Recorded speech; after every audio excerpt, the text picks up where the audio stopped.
அனைவருக்கும் வணக்கம். நான் அருப்புக்கோட்டை அண்ணாமலையார் ஜோதிட நிலையத்திலிருந்து உங்கள் ஜெய்சங்கர் பேசுகிறேன். என்ன பார்க்க போகிறோம் அப்படின்னா, இப்போ நிறைய பேருக்கு பார்த்தீங்கன்னா கேன்சர் அது வருது. உலகத்திலேயே கேன்சருக்கு இன்னும் மருந்து கண்டுபிடிக்கப்படவில்லை இல்லையா? கன்ஃபார்மாக வேணால் அவங்களுடைய வாழ்நாளை தள்ளி போடுறதுக்கு வேணால் இப்போ நிறையா கண்டுபிடிச்சி வச்சுருக்காங்க. முன்னாடி கேன்சர் வந்துருச்சுன்னா சீக்கிரமாக வந்து அவங்களுடைய வாழ்நாள் முடிந்துவிடும். இப்போ கொஞ்சம் ரொம்ப நாள் கிடக்குது. அதாவது ஒரு 5 வருஷம் 10 வருஷம் ஆனால் மரணம் என்பது உறுதி. இப்போ இதை வந்து யார் சரி பண்ண முடியும் சொல்லுங்கள்? இன்றைக்கி மருத்துவம் படித்த டாக்டர் சரி பண்ண முடியுதா? கேன்சருக்கு சரியான மருந்து கண்டுபிடிச்சிட்டாங்களா அப்படின்னு பார்த்தீங்கன்னா இல்லை.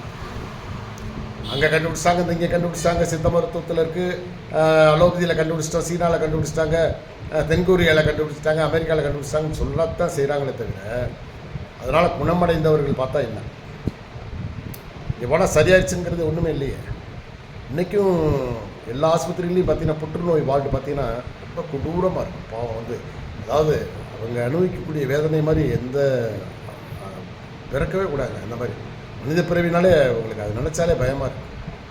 ஸோ அதனால் இந்த கேன்சர் யார் இதை குணப்படுத்த முடியும்னா ஆதி சிவன் ஒருவரால் மட்டும்தான் முடியும். ஸோ இப்போ நம்ம என்ன பார்க்க போகிறோம் அப்படின்னா, கேன்சரை குணப்படுத்தக்கூடிய விபூதி அபிஷேகம். விபூதி அபிஷேகம் இது வந்து விழுப்புரம் மாவட்டத்திலேருந்து 11 கிலோமீட்டர் தொலைவில் இந்த கோவில் இருக்குது. அதாவது திருமேனிநாதர் கோவில்.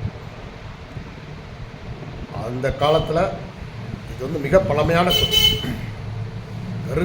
கருங்கற்களால் கட்டப்பட்ட கிட்டத்தட்ட ஒரு 1000 ஆண்டுகள் வச்சுக்கோங்களேன். அந்த மாதிரி ஒரு மாபெரும் சரித்திரம் கொண்ட ஒரு பழமையான கோவில். இந்த கோவிலில் சிறப்பம்சம் என்ன அப்படின்னா, இங்கே வந்து சிவனுக்கு விபூதி அபிஷேகம் பண்ணி அந்த விபூதியை ஆற்றில் கொண்டு கரைப்பதான் இங்கே உள்ள விசேஷம். இந்த கோயிலுக்கு போயிட்டு வந்தால் அவங்களுக்கு அதாவது அந்த கேன்சர் என்னும் நோய், கொடிய நோய் அப்படியே கரைந்து அவங்களுக்கு இன்னும் நோயின் தாக்கம் குறையுது அல்லது சுத்தமாகவே சரியாகி விடுகிறது. இதுக்கு நம்ம என்ன செய்யணும் அப்படின்னா, சிவபெருமானுக்கு 3 பொருட்களை கொண்டு போகணும். ஒன்று வந்து அவருக்கு துண்டு, சிவபெருமானுக்கு ஒரு துண்டு வாங்கிக்கணும். 2வது 1 கிலோ விபூதி பாய்க்கணும். அங்கே விற்பாங்க, கடைகள் அங்கேயே கிடைக்கும் 1 கிலோ விபூதி. 3வது ஒரு மாலை. இதை மட்டும் வாங்கிட்டு போய் நம்ம அங்கே உள்ள பூசாரிகிட்ட போய் கொடுத்து, இந்த மாதிரி யார் கொடுக்கணும் அப்படின்னா, அந்த யாருக்கு அந்த கேன்சர் நோய் இருக்கிறதோ அவங்களே நேரடியாக கொண்டு போய் இந்த பூஜை ஜாமான்கள்லாம் வாங்கி கொண்டு போய் அவங்ககிட்ட கொடுத்து அவங்கள விபூதி அபிஷேகம் பண்ணி தர சொல்லணும். அங்கே உள்ள பூசாரிகள் கிட்டத்தட்ட ஒரு 11 அபிஷேகங்களை பண்ணிவிட்டு கடைசியாக நீங்கள் கொடுத்த அந்த விபூதியை சிவபெருமானுக்கு அபிஷேகம் பண்ணி அந்த விபூதியை எடுத்து உங்கள் கையில் எடுத்து கொடுப்பாங்க. கூடவே வருவாங்க. நீங்கள் போய் அதை பக்கத்தில் உள்ள ஆற்றங்கரையில் கொண்டு போய் நீங்கள் அந்த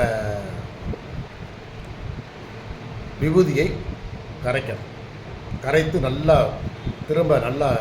ஆற்றில் மூழ்கி நன்றாக குளித்து விட்டு திரும்ப வந்து சிவபெருமானிடம் சரண் அடைந்து அவர் காலடியில் வீழ்ந்து சாஷ்டாங்கமாக வீழ்ந்து நீங்கள் தாயா அப்படின்னு சொல்லி சரணாகதியை அடைஞ்சிட்டு அதுக்கப்புறம் அவங்க கொடுக்கக்கூடிய அந்த